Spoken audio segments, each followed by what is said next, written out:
श्री राधे राधे। भक्तों, प्रभु अपने भक्तों को अपनी कुछ कुछ शक्ति प्रदान करते रहते हैं उसकी पात्रता के भेद से। इसी तरह से श्री हनुमान जी महाराज भी या तो स्वयं ही अपना आवेश डाल देते हैं या अपनी कुछ शक्ति देते हैं, और कभी कभी तो प्रभु अंशावतार धारण कर लेते हैं। और आश्चर्य तो तब होता है जबकि मनुष्य के रूप में हनुमान जी लीला करते रहते हैं। संपूर्ण लीलाएं हनुमान जी करते हैं और दिखलाई पड़ते हैं मनुष्य के रूप में। कुछ ऐसी विशेष लीलाएं थी श्री नीम करोली बाबा जी के साथ। लोग उनको एक साधारण मनुष्य समझते थे या बाबा या संत ऐसे कहते थे, और हनुमान जी लीला करते थे। आपने कल सुना था कि गाय को बुलाते थे नाम से तो खड़ी रहती थी जब तक न जाने को बोले। कुत्ता के ऊपर ऐसे बैठ के चले जाते थे दूर दूर तक, कुत्ते को कुछ पता ही नहीं चलता था कि उसके ऊपर कोई बैठा भी है, और वहीं जाके खड़ा होता था कुत्ता जहां पर उनको जाना होता था। और महाराज एक दरोगा था जो मानता था बाबा को, लेकिन उनकी शक्ति को जल्दी से नहीं विश्वास कर पाता था। तो नीम करोली गांव में बाबा जब रहते थे तब की बात है। वो दरोगा अपनी घोड़ी को लेकर के आए जो बहुत बिगड़ैल थी घोड़ी, बहुत खतरनाक थी, किसी को भी बैठना नहीं देती, कोई बैठ जाए तो उठा के पटक देती थी। बहुत कठिनाई से उस दरोगा ने उस घोड़ी को काबू किया था, और जब बाबा के पास आता तो घोड़ी की जीन लगाम खोल करके उसे खाने और आराम करने के लिए छोड़ देता था। तो एक दिन बाबा अपने जैसे बाल स्वभाव हनुमान जी खेल रहे हों ऐसे दरोगा से कहने लगे, हम तेरी घोड़ी पर बैठेंगे। अब दरोगा मना करने लगा, महाराज जी बहुत खतरनाक है, बहुत खतरनाक है, गिरा देगी, चोट लग जाएगी आपको। और जीन और लगाम तो निकाल के रख दिया था। महाराज बिना जीन लगाम के ही वो तो रोजाना खतरनाक घोड़ी को अपने काबू में किया था मेहनत करके, और तब भी जीन लगाम के बाद बैठता था। लेकिन बाबा तो बिना जीन लगाम के ही घोड़ी पर सवार हो गए और महाराज से बेतहाशा दौड़ाया, एकदम इतना वायु की जैसे आंधी तूफान की गति से दौड़ाया। महाराज घोड़ी को थका दिया बाबा ने। पहले तो घोड़ी ने बहुत कोशिश की कि बाबा को गिराएं, बड़ी उछल कूद किया घोड़ी ने, दो पैर से खड़ी हो गई, कूद कूद करके भागी, एकदम अगल बगल झटका मारा उसने बाबा को गिराने के लिए। लेकिन बाबा तो गिरने वाले थे नहीं, बड़ी तेज स्पीड में बेतहाशा उसको भगाते गए। खूब हिलाया उसने बाबा को गिराने के लिए, अपने शरीर को खूब हिलाया। घोड़ी के कभी बाईं ओर बाबा लटक जाते थे, कभी दाईं ओर लटके दिखाई पड़ते थे, कभी कभी तो नीचे लटक जाते थे फिर ऊपर हो जाते, लेकिन गिरते नहीं थे। अंत में तो घोड़ी बहुत बुरी तरह थक गई, हाँफ रही थी, दौड़ना भी मुश्किल पड़ गया। और फिर ला करके वहीं छोड़ा। नीम करोली गांव जब पहुंच गए वहीं घोड़ी को छोड़ा, और जीन लगाम तो थी नहीं उसके ऊपर, ऐसे ही बैठ गए थे बाबा बिना लगाम के बिना जीन के। और अब जब उसे छोड़ दिया तो घोड़ी तो बाबा के पीछे पीछे चलने लगी। दरोगा ने बहुत कोशिश किया उसको अपने काबू में करने के लिए, लेकिन वो दरोगा को भूल गई।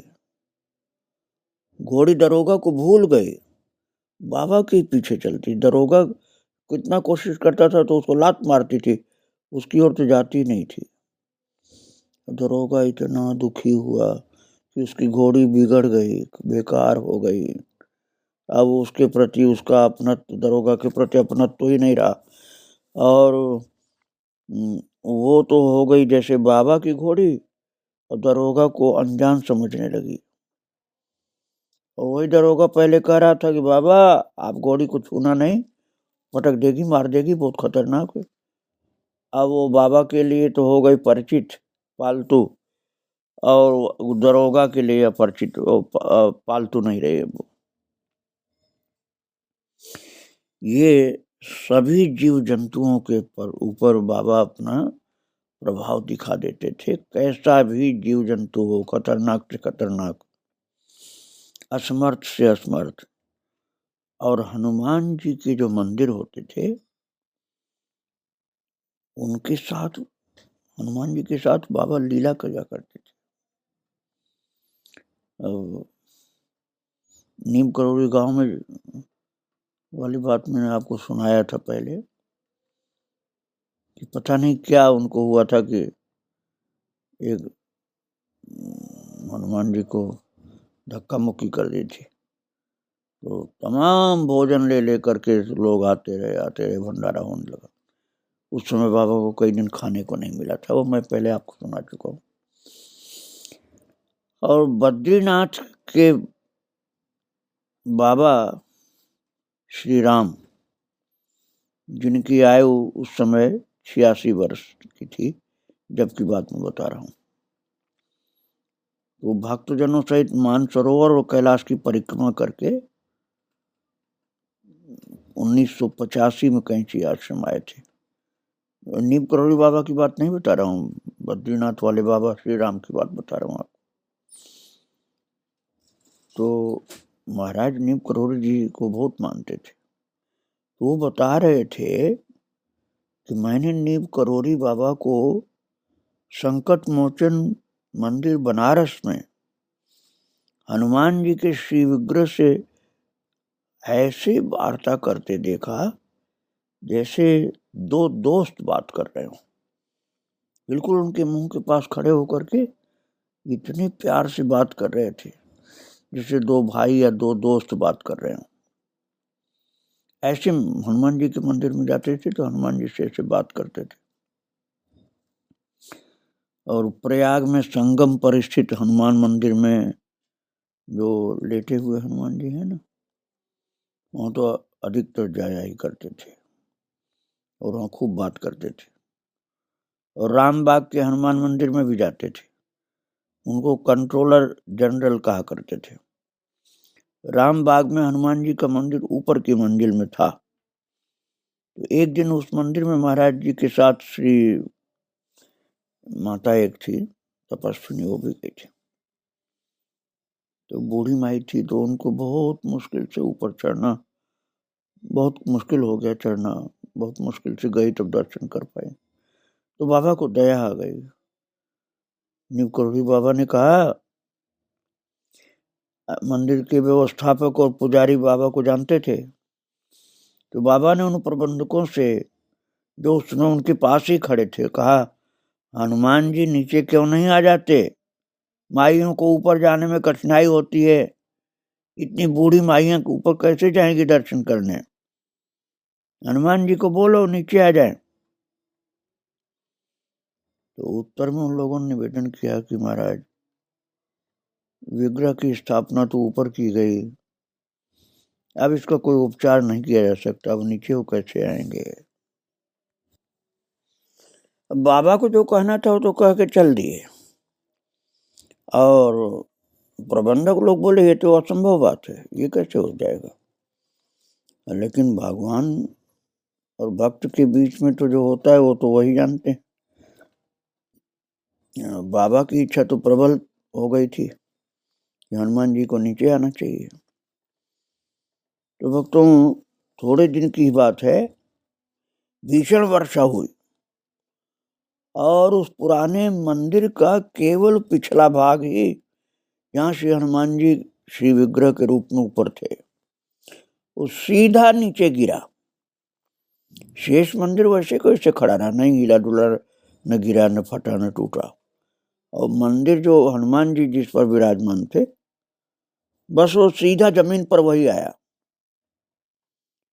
और वो श्री विग्रह हनुमान जी का नीचे भूमि पर इस प्रकार खड़े खड़े रह गए महाराज नीचे आकर के हनुमान जी, जैसे किसी ने बहुत संभाल कर सहेज कर उनको वहीं पर प्रतिष्ठित किया हो, और किसी तरह से उनको हानि कुछ प्रकार कोई कैसी भी नहीं हुई, जैसे स्थापना कर दी गई वो नीचे ऐसे विराजमान हो गए। तो श्री हनुमान जी को वहीं भूमि पर रहने दिया गया और संपूर्ण मंदिर नए ढंग से निर्माण किया गया। तो बाबा की रहस्यमय जो वाणी थी, हनुमान जी को नीचे रहना चाहिए, बूढ़ी माइयाँ कैसे चढ़ के दर्शन कर पाएंगी, नीचे आ जाएं तो अच्छा रहेगा। तो बाबा की उस बात को हनुमान जी ने स्वीकार करके अपना स्थान नीचे इस तरह से बना लिया। महाराज हनुमान जी के मंदिर में जब जाते थे बाबा तो हनुमान जी से बात करते रहते थे। और वृंदावन की घटना है, एक नास्तिक भक्त जो था अपने नास्तिक मित्र को लेकर बाबा के दर्शन को आया। बात ये थी कि भक्त तो था, बाबा को मानता था, लेकिन उसका एक मित्र था वो नास्तिक था, तो वो मित्रता के कारण उसको ले आया, श्रद्धा तो उसकी बिल्कुल नहीं थी। वो बाबा का दर्शन भी नहीं करना चाहता था, केवल साथ देने के लिए आ गया था। तो महाराज जी ने अपने भक्त को तो पास में बैठा लिया, और जो दूसरा आया था नास्तिक, उसको इशारा से कहा बाबा ने, इशारा से, उंगली के इशारे से, ये चबूतरा बाहर है उस पर बैठो। उस नास्तिक को पास में नहीं बैठने दिया, चबूतरा बैठा दिया। वो बहुत देर तक वहां आने की प्रतीक्षा करता रहा, दोस्त की प्रतीक्षा कि कब आएगा। वो उब गया। फिर ज्यों ही उसने मुड़ करके पीछे देखा, उसकी दृष्टि हनुमान जी के श्री विग्रह पर पड़ी। मंदिर के सामने चबूतरा है, वहां बैठ गया था। तो देखा कि हनुमान जी की श्री विग्रह जो है उनसे आंसू टप टप टप गिर रहे हैं। तो आंसुओं की बूंदें टपक टपक कर जो हनुमान जी के सीने पर गिर रही थी, वो दृश्य देख करके वो नास्तिक जो था चकरा गया, उसकी बुद्धि घबरा गई, ये क्या हो रहा, हनुमान जी की आंखों से आंसू कैसे धड़ धड़ गिर रहे हैं। तो उसके विचार और भाव में मौलिक परिवर्तन होने लगा कि जब तक अभी तक वो समझ रहा था कि तो पत्थर की मूर्ति है, अब उसने देखा कि हनुमान जी की आंखों से आंसू गिर रही है। तो वो तुरंत चरणों में लौट गया और फिर बाबा के चरणों में जाकर लौटा। और तब उसके बाद बाबा आए, हनुमान जी के सिर पर हाथ फेरे, बड़े प्यार से गले से लगाए, फिर आंसू गिरनी उनकी बंद हो गई। इस प्रकार से बाबा लीला किया करते थे हनुमान जी के माध्यम से। बनारस की घटना भक्तों, हनुमान जी के विषय में एक घटना बता रहा हूँ बनारस की। इंदिरा गांधी सन 1971 की बात। तो वहाँ एक पुल का शिलान्यास करने के लिए आई थी इंदिरा गांधी। तो निर्माण में बड़ी कठिनाई ये थी कि पुल का पहला स्तंभ जितनी बार बनाया गया वो उतनी बार मिट्टी में धंसता चला गया। बड़े बड़े इंजीनियर सब फेल हो गए। तो लोगों ने बनारस के प्रख्यात बिजलिया बाबा से इस विषय में परामर्श किया, चर्चा की। तो उन्होंने नीम करोड़ी बाबा के लीवा लाने के लिए कहा बिजलिया बाबा ने कि नीम करोड़ी बाबा आएंगे तभी ये काम हो सकता है, केवल वही कर सकते हैं, उनकी कृपा से ये काम हो सकता है। तो आप लोगों को शायद याद होगा कमलापति त्रिपाठी, जो कई बार मिनिस्टर हुए थे, रेल मंत्री भी हुए थे और कई मंत्री हो चुके थे। तो वो कमलापति त्रिपाठी बनारस के ही थे। वही जा करके नीम करोड़ी बाबा के पास पहुंचे और प्रार्थना किया कि आप कृपा करें। तो उन्होंने कहा बाबा नीम करोड़ी ने कि पंडित, एक छोटा मंदिर हनुमान जी का बना दे, सब काम हो जाएगा। और तुरंत मंदिर की व्यवस्था की गई और महाराज जी के कर कमल से, श्री नीव करोड़ी बाबा के कर कमल से हनुमान जी विराजमान किए गए। तब से पुल का निर्माण तुरंत आसान हो गया, कुछ भी नहीं बिगड़ा। और हनुमान मंदिर आज भी पुल के समीप विराजमान है और ये प्रमाण देता है नीव करोड़ी बाबा की स्पर्श की शक्ति का। भक्तों ने जो बात मैं सुना रहा था बनारस के पुल की बात, सन 1971 की बात, वो आप समझिए ये रामनगर पुल के निर्माण की बात है भक्तों। वो वहाँ पर हनुमान जी उस पुल के पास आज भी वो विराजमान है जो नीव करोड़ी बाबा ने स्थापना की थी। और बाबा के शरीर की दिव्यता की बात कोई कोई जान पाता था, हर व्यक्ति नहीं समझ पाता था क्योंकि वो दिखलाते नहीं थे, लेकिन किसी किसी को रहस्य दिखलाई पड़ता था। सन 1970 अप्रैल का महीना था।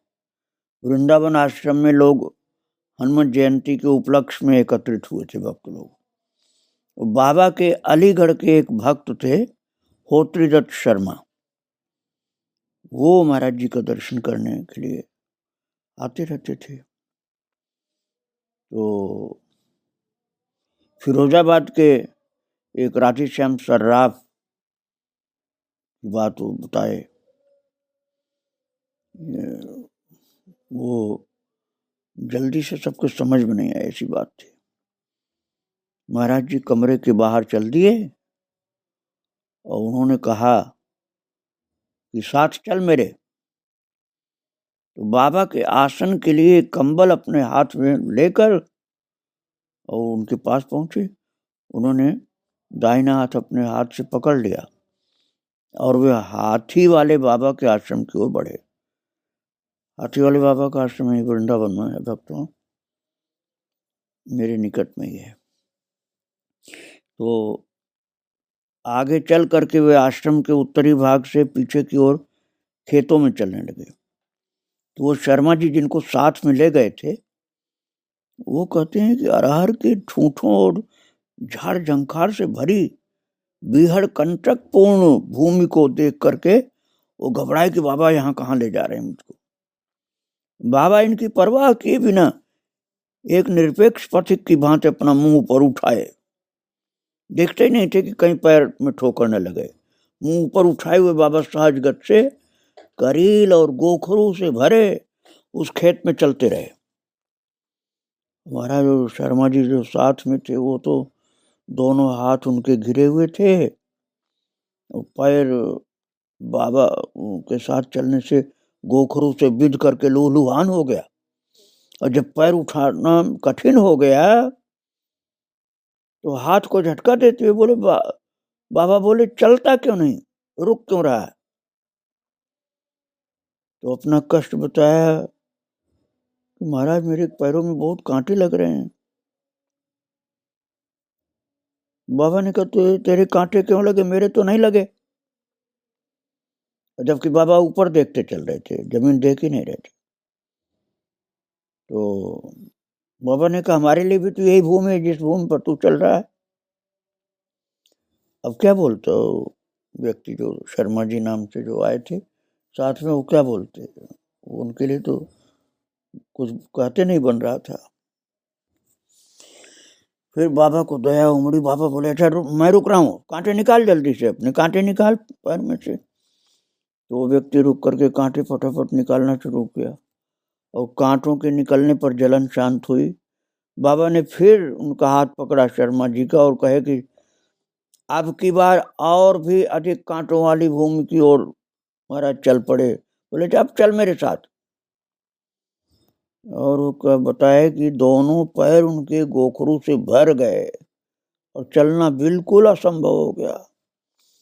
तो बाबा डांट लगाते हुए बोले अब क्या हो गया। तो महाराज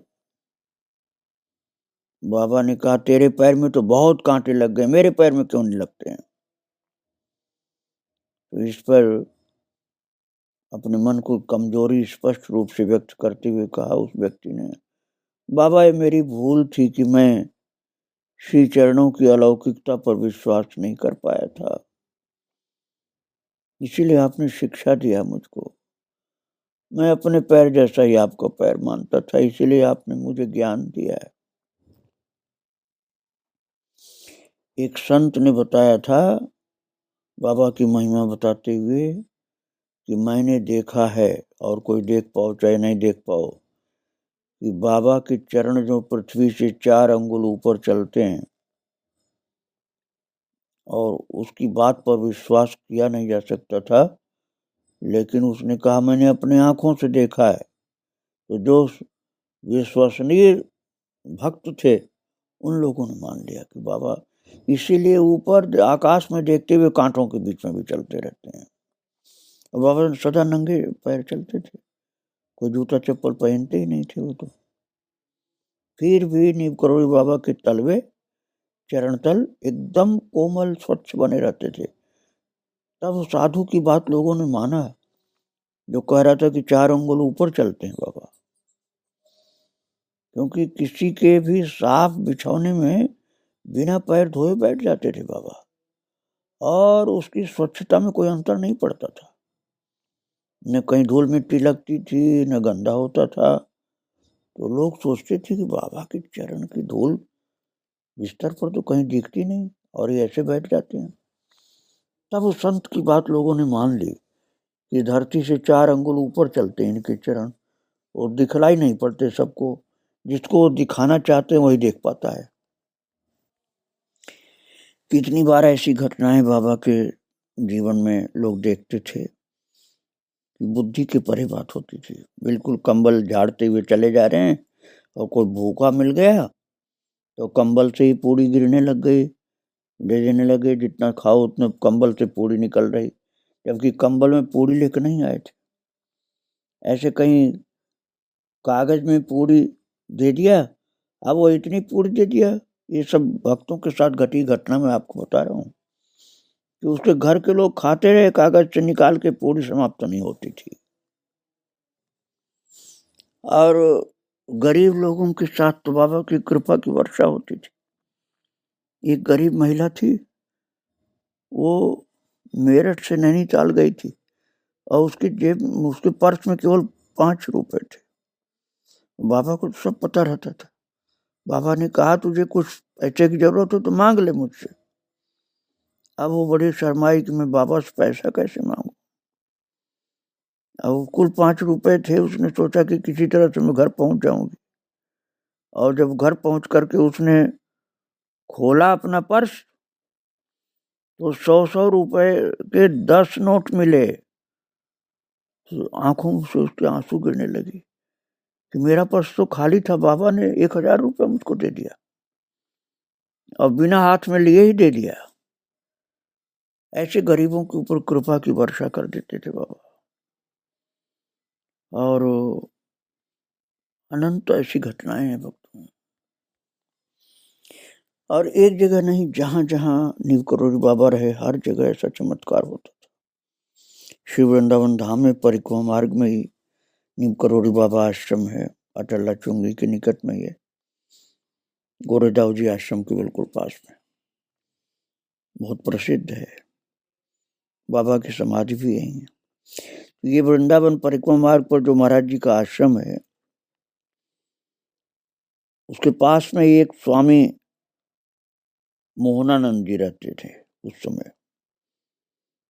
तो जब स्वामी जी अपना आश्रम बना रहे थे, तो उनके मजदूर काम पर लगे थे। एक दिन इस कार्य के लिए जो भी धन उनके पास था, पूरा का पूरा धन चोरी चला गया, कोई चोर उठा ले गया सब। और इतना कमी उस दिन हो गई सब धन चला जाने से कि न किसी मजदूर को पैसा दे सकते थे मोहनानंद जी, और यहाँ तक कि उनको अपने भोजन के लिए भी पैसे नहीं बचे कि वो कुछ खा सके। तो बहुत चिंतित और उदास थे, भूखे बैठे हुए। तो करुणामूर्ति बाबा उनके पास पहुंच गए। स्वामी जी के इस विषय में कुछ कहने के पहले ही बाबा ने अपने कंबल से पूरी और सब्जी निकाली, उन्हें भोजन कराया, कंबल से ही निकाल लिया आपने। इसके बाद बोले, तेरे रुपए नहीं खोए हैं, अपनी तकिया उठा के देख। महाराज, उनके कहने पर जब मोहनानंद जी ने अपनी तकिया उठाई तो चकित होकर देखा कि उनके खोए हुए रुपए से भी बहुत ज्यादा रुपए उनके तकिया के नीचे निकल आए। तो उनकी आंखों से आंसू गिरने लगा। बाबा, मैंने तो ये रुपए रखे नहीं थे कंबल, ये तकिया के नीचे, ये कहाँ से सब निकल पड़े? बोले, हनुमान जी ने दिया है, अपना काम कर तू, सबको मजदूरी दे, मजदूरों को, और भगवान के भोग के लिए तैयारी कर पूरी। महाराज, इस प्रकार से साधुओं, भक्तों, दुखियों, गरीबों, सबके संकटों को दूर करते रहते थे बाबा। भक्तों, मंदिरों और आश्रमों में यदि सात्विक ढंग से सब सेवा कार्य होता हो तो सबका खर्चा ठाकुर जी चलाते हैं। भक्तों को माध्यम बना देते हैं उनका उद्धार करने के लिए। भक्तों को सेवा परायण बना करके भक्तों का उद्धार करते हैं प्रभु, और भक्तों को माध्यम दिखलाते हैं और खर्चा प्रभु चलाते हैं। और नीव करोड़ी बाबा तो हनुमान जी के स्वरूप थे, तो उनका जो आश्रम है उसमें खर्चा तो बहुत होता है। तो एक लालपुर के चौधरी मिहीलाल वृंदावन आश्रम में बाबा के चरण दबा रहे थे धीरे धीरे। बाबा अकेले थे और मौन पड़े थे। तो चौधरी के मन में विचार आया कि इतने बड़े आश्रम का खर्चा बाबा कैसे चलाते होंगे। तो बाबा तुरंत बोल उठे, तू जा सामने की चौकी से कंबल उठा ला। तो जब वो गए और तखत पर पड़े हुए जो बिछा हुआ कंबल था उसको धीरे से उठाया तो कंबल के नीचे अगणित नोट भरे पड़े दिखलाई पड़े। तो उन नोटों को उस कंबल से उसी प्रकार ढक करके चुपचाप लौटाया वो व्यक्ति। और बाबा को देखा, बाबा हंसने लगे। बोले, तू यही सोच रहा था ना कि आश्रम का खर्चा कैसे चलाते हैं, देख लिया। अब चौधरी जी बाबा के चरण पकड़ करके क्षमा मांगने लगे। बोले, बाबा, आपके रहस्य को कौन समझ सकता है? आपके साथ तो हनुमान जी लीला करते हैं, आप ही हनुमान जी हैं, इसलिए मेरी तुच्छ बुद्धि में वो बात नहीं आ सकती थी, आपने कृपा करके दिखला दिया। तो भक्तों, बाबा के अनंत चमत्कार हैं, उनकी लीलाएं अनंत हैं। आगे फिर मैं आपको सुनाऊंगा। आज नीव करोड़ी बाबा को प्रणाम करके, हनुमान जी को प्रणाम करके यहीं विराम दे रहा हूँ। श्री राधे राधे, जय श्री राधे।